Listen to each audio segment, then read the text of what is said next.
जय जगन्नाथ दर्शक बंधु मु ज्योतिर्विद श्रीजुक्त मधुसूदन नायक आपण को महाशाला आश्रय स्वागत करुच्ची। दर्शक बंधु चंद्रमा आग्रह अशुभ थिले यार लक्षण कौन रहिबो ओ यार अशुभत्व दूर करने केउं प्रतिकार करिवे आसन जानिबा।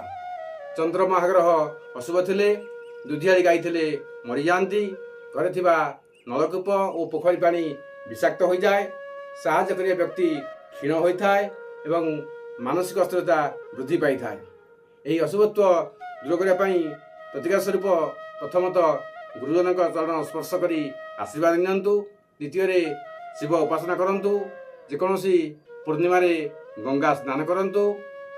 खट पलंक थिले से गोड़े रूपा कंटा लगांतु। 2 खंड छोट रूपा खंड संग्रह करी जेकोसी सोमवार दिन खंडीय रूपा को बही जाउथबा जल पकई दियंतु एवं अन्य खंड रूपा खंड को मुदी तैयारी करी निजे पिंधंतु। जय जगन्नाथ।